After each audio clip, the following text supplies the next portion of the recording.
টক দই কি করে তৈরি করলাম চলুন তাহলে দেখে নেওয়া যাক। সবাই কেমন আছেন? মুনমুনস কিচেন ডায়েরিতে সবাইকে স্বাগত। আমি আবার চলে এসেছি একটি রেসিপি নিয়ে, সেটি হলো ঘরে পাতা টক দই। দই তো আমরা কিনে অনেকেই খেয়ে থাকি, কিন্তু ঘরে পাতা টক দইয়ের কিন্তু উপকারিতাই আলাদা। বিশেষ করে গরমকালে কিন্তু টক দই সকলেই আমরা খেয়ে থাকি কম বেশি। তৈরি করতে যে সকল উপকরণগুলি লাগছে সেগুলি হলো দুধ।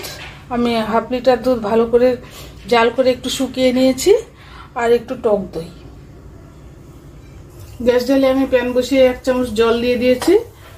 এবারে দুধটাকে আমি আরেকবার একটু জাল করে নেব।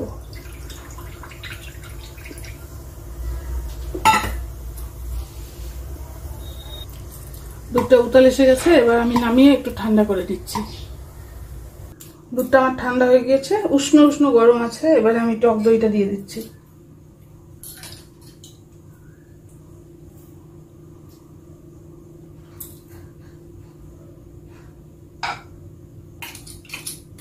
আমি কিন্তু আমুল গোল্ডের দুধ নিয়েছি, লিকুইড দুধটা।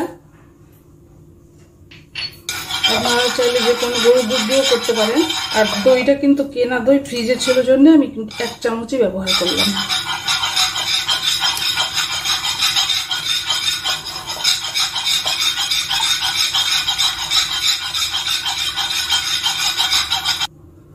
আমি এই গ্লাসের মধ্যে দইটা বসাবো। আমি একটুখানি দইটা ব্রাশ করে নিচ্ছি গ্লাসটার মধ্যে।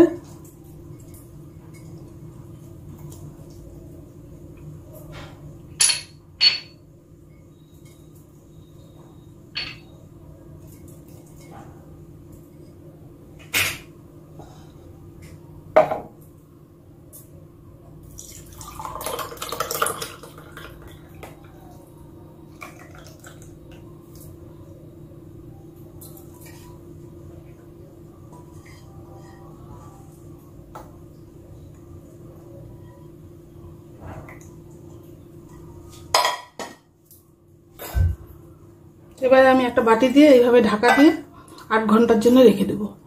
গরমের দিন এমনিই হয়ে যাবে। শীতের দিন হলে কিন্তু তোয়ালা টোয়ালা পেঁচাতে হয়, গরমের দিন এমনিই হয়ে যাবে। 8 ঘন্টা বাদে আমি ফিরে আসলাম। দেখুন বন্ধুরা, আমার টক দই রেডি। এই রেসিপিটি যদি আপনাদের পছন্দ হয়, লাইক, শেয়ার, কমেন্ট, সাবস্ক্রাইব করতে ভুলবেন না প্লিজ। সকলে ভালো থাকবেন, সুস্থ থাকবেন।